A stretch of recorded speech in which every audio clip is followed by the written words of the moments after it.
حضرت ایوب علیہ الصلوۃ والسلام صبر میں بہت آگے ہیں، لیکن اذ نادى ربہ، جب حضرت ایوب علیہ الصلوۃ والسلام نے اپنے پروردگار کو، اپنے رب کو پکارا، انی مسنی الضر وانت ارحم الراحمین، اے اللہ میں بڑا پریشان ہو گیا اس بیماری، اس تکلیف سے، بہترین رحم کرنے والا تو ہے، مجھ پر رحم کر۔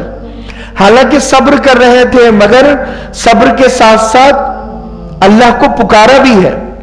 آدمی ہوتا ہے نا بھائی میرے اندر بہت زیادہ صبر ہے، آدمی پھر مجبور نہیں ہوتا، اللہ کو پکارتا نہیں ہے۔ اللہ کو پکارنا چاہیے، پکارنے والے اللہ کو زیادہ پسند ہے۔ اللہ کے نبی صلی اللہ علیہ وسلم کے بیٹے کا انتقال ہوا تو اللہ کے نبی صلی اللہ علیہ وسلم انا بفراقک یا ابراہیم لمحزون انک لمحزون، آپ نے کہا حضرت ابراہیم جو آپ کے بیٹے تھے ان کا انتقال ہوا تو آپ کہنے لگے کہ مجھے ابراہیم کی جدائی نے غمگین کر دیا، ابراہیم جو مجھ سے الگ ہوئے ہیں تو میں غمگین ہو گیا۔ آپ بہت روتے تھے، کراہتے تھے۔ تو اس کا مطلب یہ نہیں ہے کہ ایک دم چیخ و پکار کریں، اور اس کا مطلب یہ بھی نہیں ہے کہ بالکل خاموش ہو جائے، آنسوؤں کو روک دے۔ شریعت یہ کہتی ہے کہ آپ غم کرو، افسوس کرو، مگر بے قابو نہ ہو، اتنے بے قابو کہ اپنے بالوں کو نوچ رہے ہو، چھاتی کو پیٹ رہے ہو اور اللہ سے شکوہ شکایت کر رہے ہو، تقدیر پر سوال اٹھا رہے ہو، یہ نہ ہو، بلکہ آہ وزاری ہو، رونا ہو، گریہ وزاری ہو، اپنے آپ کو کمزور بتاؤ اللہ کے سامنے، اے اللہ میں کمزور ہوں، اے اللہ میں آزمائش کے لائق نہیں ہوں، اے اللہ میری آزمائش نہ لینا، اے اللہ مجھے نہ آزمانا، میں بڑا کمزور ہوں۔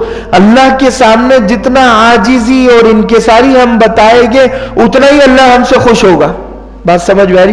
اللہ کے سامنے بہادری، طاقت، زور آوری اگر بتائیں گے تو وہ غلط ہے۔ اللہ کو بہادری نہیں دیکھنا، اللہ کو ہماری کمزوری دیکھنا ہے۔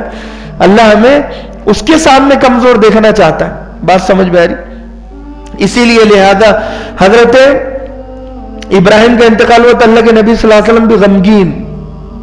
تو دین اتباع کا نام ہے، تسلیم و رضا کا نام ہے۔ مثال کے طور پر ہمیں کہا جیسے مسجد حرام میں ایک نماز کا ثواب 1,00,000 نمازوں کے برابر ہے۔ بات سمجھ میں آ رہی؟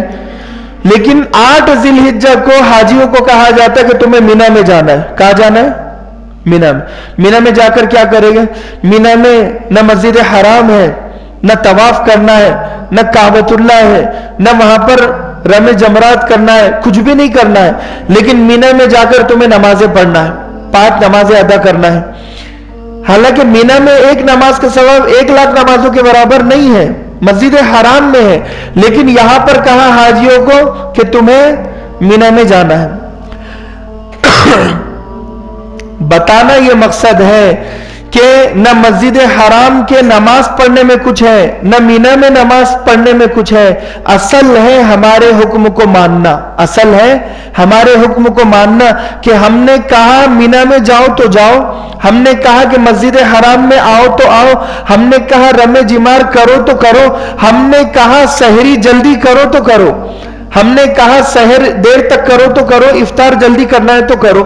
اصل بات یہ ہے کہ اللہ کے حکم کو بغیر کسی شکوہ شکایت کے ماننا اصل ہے۔ دین نام ہے اللہ کے حکم کو ماننے کا، دین نام ہے اللہ کے حکم کو ماننے کا۔ بات سمجھ میں آ رہی؟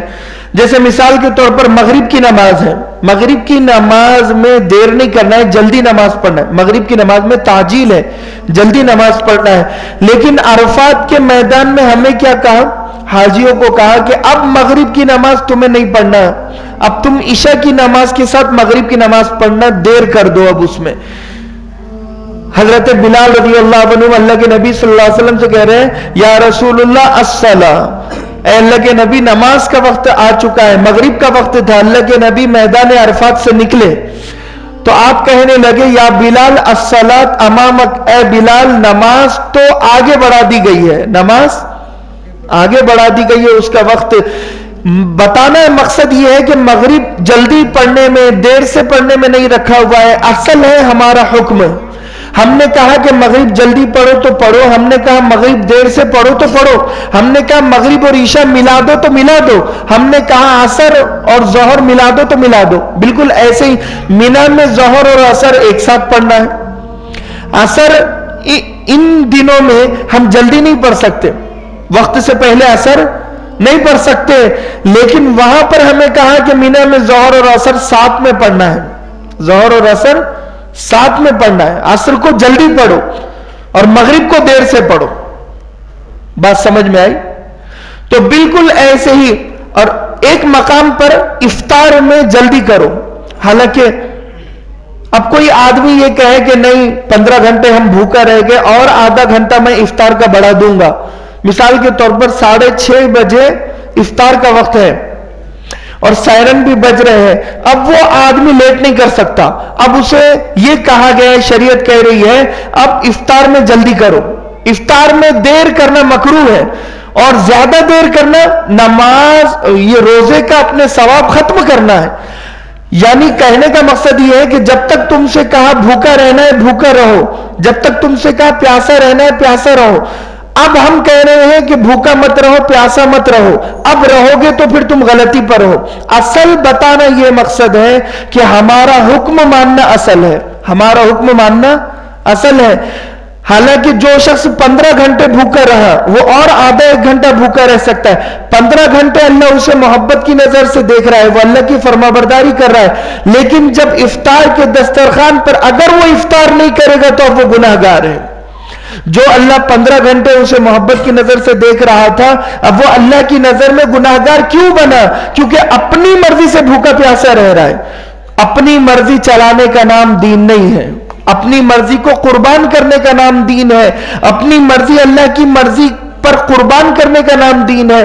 کہ میرا اللہ کہہ رہا ہے کہ بھوکا رہو تو بھوکا رہو، پیاسا رہو تو پیاسا رہو، کھاؤ تو کھاؤ، سو تو سو، یہ اللہ کی مرضی پر ہمیں چلنا ہے۔